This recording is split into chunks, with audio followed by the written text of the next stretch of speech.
अस्सलाम वालेकुम नाजरीन, INE टुडे न्यूज़ में आपका खैर मकदम है। आइए देखते हैं ये तफसीलात।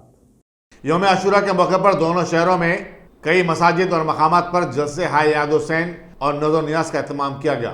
मुख्तलिफ महलों में व्यापारी और मकामी अफराद की तरफ से खाने का भी एहतमाम किया गया था।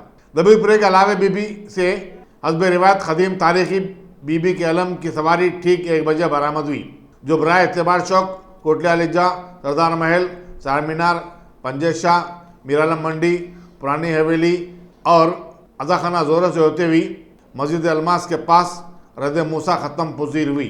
सिटी पुलिस ने अलावे बीबी यतीमा और जुलूस के रास्तों पर वसीतर इंतजाम किए थे। कमिश्नर पुलिस अंजनी कुमार और incharge deputy commissioner south zone Avinash Mohanty की निगरानी में हजारों की तादाद में पुलिस फोर्स मुतय्यन थी। जुलूस में कई मातमी गिरोह सीना को भी कर रहे थे और नुहा पड़ा जा रहा था। मुतवली अलावे बीबी यतीमा अलीउद्दीन आरिफ बीजापुर से खास तौर पर लाए गए हाथी पर सवार थे। जुलूस के रास्तों में सबीले नजर हुसैन कायम की गई थी। अलावे सरतूक और दूसरे आशिर खानों में भी मजालिस बर्पा की गई। बाद मगरिब शाम गरीबा मुनक़िद हुई, जिससे शिया ज़ाकिरीन ने खिताब किया। एक अरसे के बाद इस साल बीबी कलम के मुशाहिदे के लिए हज़ारों की तादाद में लोग जुलूस के रास्तों पर देखे गए। जुलूस में शामिल लोग सियाह परचम के साथ साथ तिरंगा भी थामे हुए थे।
अगर आपने हमारे चैनल को सब्सक्राइब नहीं किया है तो आपको यहाँ सब्सक्राइब बटन दिख रहा है, उसे क्लिक करिए और सब्सक्राइब कीजिए और साथ ही साथ बेल आइकॉन को भी क्लिक करिएगा जिससे कि आपको ताज़ा अपडेट मिलते रहें।